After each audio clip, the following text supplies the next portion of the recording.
Eu hoje estava rezando nessa semana pela pregação e o Senhor ia trazendo essa memória de como que foi o meu batismo no Espírito, como que foi esse resgate de Deus na minha vida. E eu digo, do mesmo jeito que eu sou intensa para Deus, glória a Deus, Ele me resgatou, eu seria intensa para as coisas do mundo. Deus me livre, a perdição era certa. Então eu louvo ao Senhor por Ele ter me chamado naqueles dias, por eu ter atendido esse apelo de Deus. Mas como uma vez a pessoa perguntou para mim, como que você está até hoje? Lutando, buscando, querendo conhecer o Senhor, querendo cada vez mais deixar com que Ele transforme a minha vida.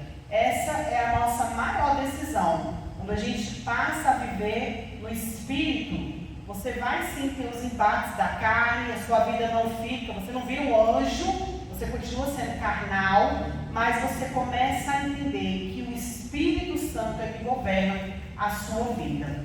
Então, quando a gente olha para esse tema, vamos nos lembrar daquilo que nós estamos vivenciando. Houve a paixão, houve a ressurreição, e agora estamos na iminência do quê? Católicos? Do Pentecostes. E é ali que nasce o cenáculo, é ali que nasce a igreja do Senhor. Ou seja, estava todo mundo, Jesus tinha morrido, já tinha estado com eles, vivenciado com eles estavam com medo, estavam sendo desencorajados. Daí ela falou muitas essas palavras aqui, porque eles estavam vivendo isso. Você já se sentiu assim? Com medo, desencorajado, desestimulado, desanimado, E eles estavam assim, só que havia ali uma promessa de restauração, de renovação, eu estarei convosco até o fim dos tempos. E o Senhor está conosco. E esse medo se tornou ousadia, o que era silêncio se tornou anúncio, porque era impossível receber o Espírito Santo e não querer transbordá-lo, e não querer anunciá-lo, não querer que todos também vivessem o Espírito Santo. Quando eu leio Atos 2, eu digo, é a palavra do carismático, graças a Deus. Porque essa palavra, o carismático está lá morto, chumbreguinho, coitado, querendo se arriar, aí ele precisa, volta lá para o início do chamado, ele lê Atos 2 e fala, eu não posso. Porque se a igreja foi incendiada, antes ela continua sendo o quê? Incendiada. A Beata Helena Guerra diz o que? Olha que lindo, é até um pouquinho maior o texto, mas eu peguei isso aqui. O Pentecostes não terminou, ele acontece em todos os tempos e lugares. Não foi só naquele dia, não foi só naquele tempo, mas ele continua acontecendo. Mas para que eu receba, para que eu viva, eu preciso me colocar à disposição. E aí a gente já entra um pouquinho no nosso tema, que é o quê? A promessa é para todos. Todos é todos. Lembra muito o Pai Jonas falar que ele falava todos é todos, tudo é tudo. Então a gente tem que dar sentido a essas palavras. Ou seja, se é para todos, eu e você estamos dentro. Mesmo desanimado às vezes, desencorajado, desestimulado, adoecido na alma, no corpo, da maneira que for, porque é o que? Em todo tempo, lugar, circunstância e situação. E aqui eu trago um testemunho pessoal, que é o seguinte, a minha sogra tem 95 anos e está no processo já paliativo. Ela está com problema de água no pulmão, não pode ser entubada. Por conta disso, deu problema nos rins, não pode fazer hemodiálise. Então nós estamos vivendo nessa vontade do Senhor. Sabemos que com 95 anos a partida já é certa, Muitos já se foram bem antes. Mas ainda assim o nosso coração humano, os nossos egoísmos, a nossa vontade que a pessoa fique, Enfim, cada um tem seu parente, sabe como é. E aí eu colocava isso porque havia muitas dificuldades e barreiras durante esse mês, nós estamos enfrentando muitas coisas. E hoje, quando eu rezava de manhã, o Senhor falava assim, é apesar das circunstâncias, é apesar das situações. Não há condição para se pedir o Espírito Santo, não há condição para se clamar a Deus. Anula-se a dor? Não se anula a dor. Vai com dor mesmo. porque Deus é grande. E se Deus está pedindo, se Deus tem uma promessa, Ele é o que? Fiel para cumprir. E esse é o chamado para nós, né? Então, todos quer dizer o quê? Quando a gente pega a sua palavra aí, que você que trouxe, e aqui eu já puxo a orelha, tá, gente? Palavra, Bíblia no grupo de oração. Porque é muito importante esse acompanhamento, porque às vezes a gente não lê muita Bíblia em casa, para a gente poder entrar.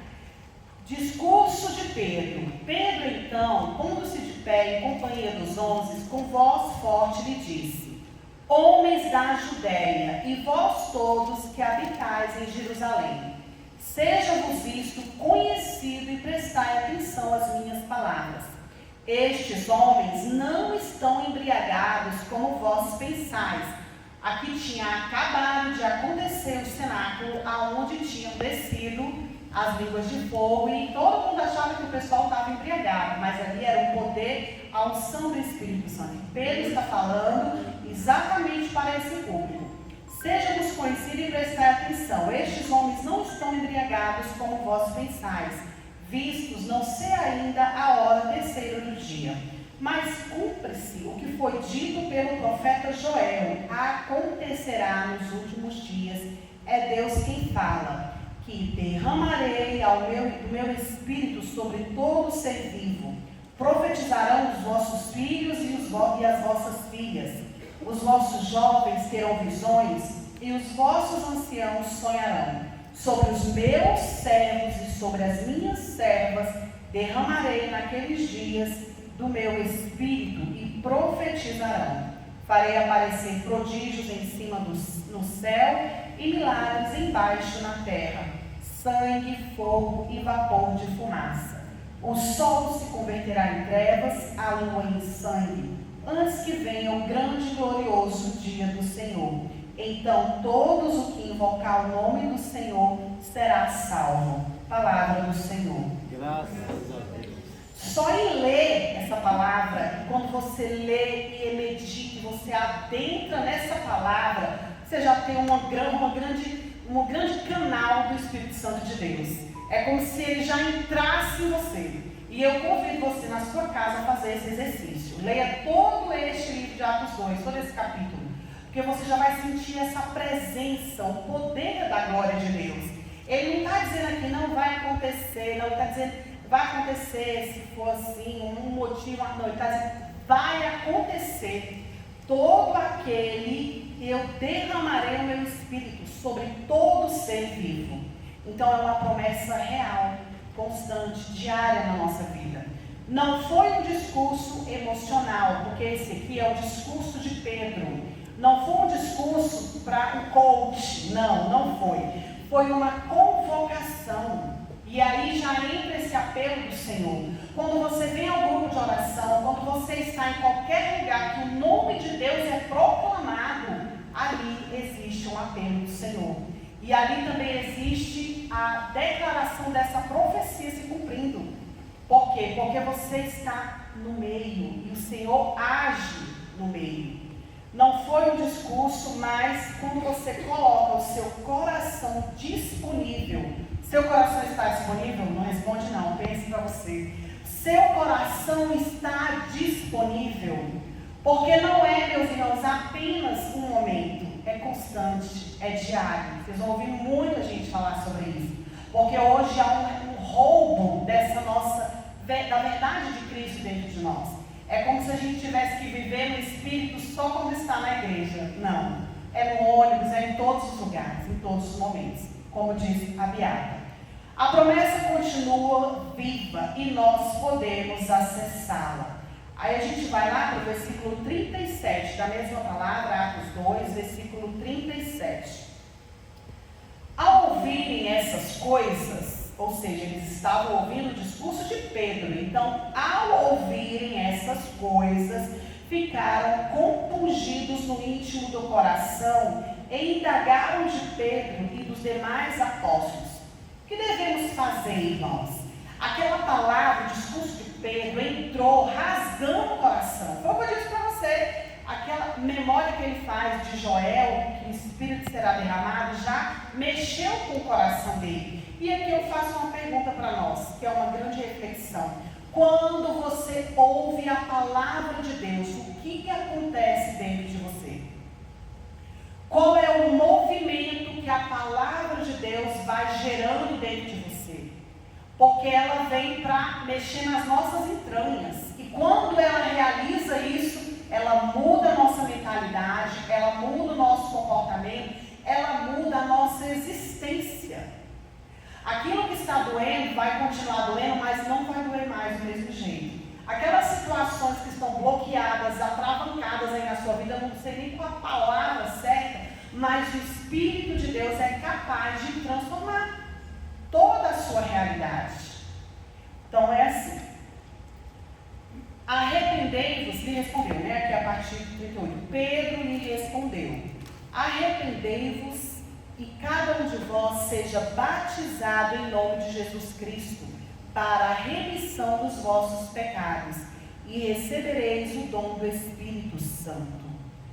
Pois a promessa é para vós, para os vossos filhos e para todos os que ouvirem de longe o apelo do Senhor nosso Deus. Palavra do Senhor. Graças a Deus. Arrependei-vos e cada um de vós será batizado. Essa disponibilidade, a disponibilidade de coração passa pelo nosso arrependimento. Coração endurecido, soberbo, arrogante, prepotente é bem mais difícil, porque é um coração duro. Então, o arrependimento, a contrição, a busca da reconciliação com Deus nos coloca na humilhação, nos faz humildes. Por isso que é diário também na nossa vida a entender os nossos pecados e se querer se libertar dos nossos pecados. Viver o arrependimento diário, essa reconciliação diária. E quando a gente começa a se aproximar do Espírito Santo, a gente começa não a ver pecado em tudo, mas a gente vê os pecados que a gente faz com mais clareza e precisamos ter esse coração mais compungido, como eles falam aqui, o íntimo compungido, para voltar ao Senhor todos os dias. Arrependei-vos cada um e seja batizado em nome de Jesus, para a remissão dos vossos pecados. E o que? Recebereis o dom do Espírito Santo. Recebereis. É uma graça sobrenatural de Deus. Podemos acessar o Espírito Santo. Podemos? Podemos. Com essa disponibilidade, com esse arrependimento, com esse coração compungido. Podemos também, através do Espírito Santo, acessar a salvação? Antes você estava cego, o Espírito Santo mostra para você o caminho da verdade da vida.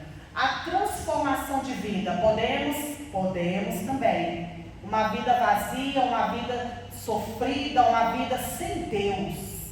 Uma vida sem Deus. Nós vemos no mundo hoje o que é uma vida sem Deus. Então, eu digo, Deus me livre de uma vida sem Deus. E também podemos acessar através do perdão dos pecados. Reconhecer os nossos pecados e voltar. A promessa não é para os perfeitos. Ele está dizendo, não só se você for bonzinho, se você for boazinha, ele está dizendo que é para todos. Então inclui pecadores, inclui todos. Não é para os perfeitos, mas é para aqueles que ouvirem. E aí também eu lanço a reflexão para você. Como está a sua escuta de Deus? Como que você tem ouvido Deus? Como que você tem se relacionado com Deus? Porque para ouvir alguém você precisa se relacionar com essa pessoa, não é assim? Então você precisa parar, você precisa dedicar o seu tempo. Paula, 4 horas, não. Você pode dedicar um tempo de escuta a Deus no caminho do seu trabalho. Eu sempre falo do modo prático de acessar a Deus, porque às vezes a gente acha que é muito difícil. E não é. A gente coloca Deus no nosso dia a dia. A gente vive Deus, respira Deus. Esse precisa ser o nosso comportamento, o nosso posicionamento. Então, quando você ouve a Deus, você vai saber o que Ele quer de você. Talvez para um é uma coisa, para você, porque Deus ele fala individual, Ele é pessoal. Tem coisas que Deus vai falar para Dayara que Ele não vai falar para mim, para o Daniel, que Ele não vai falar para mim, porque é por ouvido do Daniel, por ouvido da Dayara e assim também. Então nós precisamos acessar essa intimidade, se relacionar para poder ouvir o que Deus quer de você. Esse apelo do Senhor, o que é esse apelo do Senhor? É o chamado de Deus ao coração humano, que gera confronto, corrige, gera correção, porque primeiro Deus vai fazer o quê? Nos ensinar no molde dele, e às vezes a gente não está muito disponível a isso, porque tem muita coisa ainda precisando ser o quê? Transformada pelo Espírito Santo de Deus. Então também é uma necessidade se colocar, como diz, nu na presença do Senhor, para que Ele faça as coisas do jeito dele. Confronta, quando acontece esse apelo do Senhor? Hoje está acontecendo, aqui nessa pregação, no momento que você se coloca em oração, mas acontece também na hora da dor, na hora da crise, na hora do sofrimento, também. Porque naqueles momentos também Deus vai falar com você. Quando a gente lê a palavra do Senhor, escuta a palavra do Senhor, a gente vê que em vários momentos Ele chama os seus servos. O exemplo é quando Ele chama Samuel, quando Ele muda a vida de Saulo e se torna Paulo. Então é um processo de escuta, de entrega a Deus diário. Para ouvir o Senhor é preciso discernir a sua voz. E como nós estamos num mundo cheio de vozes que não é a de Deus, nós precisamos realmente ouvir e silenciar. Mais do que ouvir essas palavras que são ditas, é preciso discernir qual é a vontade, o direcionamento de Deus, qual é a voz de Deus. Então esse apelo do Senhor, essa transformação vai sendo gerada todos os dias, porque você está disponível, porque você está entendendo aquilo que Deus deseja transformar na sua vida. Antes você era medroso e escondido. Lembra de Pedro? Negou Jesus, olhou para trás, ficou ele com medo, eles ficaram presos ali no cenáculo. E depois, quando recebeu esse batismo do Espírito Santo, num discurso só, foram 3.000 homens convertidos. Porque a palavra foi efusiva, ele estava transbordando. Em outros momentos da palavra, a sombra de Pedro curava. Tamanho era a unção, o poder do Espírito Santo sobre eles. E hoje nós sabemos, é o chefe da nossa igreja. Foi ali escolhido por Deus, por Jesus, para ser aquele que vai nos direcionar. Então não é o seu medo, não é a sua insegurança, não é aquilo que te paralisa, mas é sim a sua vontade, a sua disponibilidade, a sua força de estar em Deus, de buscar a Deus. Quando você responde esse chamado do Senhor, a culpa dá lugar ao perdão. Você não vive mais a culpa, você entende que os seus pecados foram perdoados, porque Deus é grande para perdoar. Você não tem mais o vazio, porque todo esse vazio vai sendo tomado pela presença do Espírito Santo de Deus. E quem aqui já sentiu esse vazio? Todos nós. Um vazio que nada preenche, que nada ocupa. Até outro dia eu estava conversando com uma pessoa e ela falou: nossa, eu tenho um vazio. E eu falei: mas é Deus, só Deus vai preencher esse vazio. O medo dá lugar à coragem. Eis aqui o medo dando lugar à coragem. Quando a gente se coloca a serviço do Senhor, é como se você deixasse que seus medos fossem dominados pelo Espírito Santo de Deus. Quando vocês veem a gente aqui cantando, pregando, e você também que é chamado a viver isso, saiba, há o medo, há a insegurança, há as nossas limitações, mas a gente foi tomado pelo Espírito, num espírito de ousadia, de coragem, a anunciar esse Espírito que nos chamou, esse Espírito que nos convoca. A vida velha dá lugar à nova vida. Essa é a melhor parte de se entregar ao Espírito Santo de Deus. Aquilo que era velho se faz novo. Aquilo que era tristeza se faz alegria.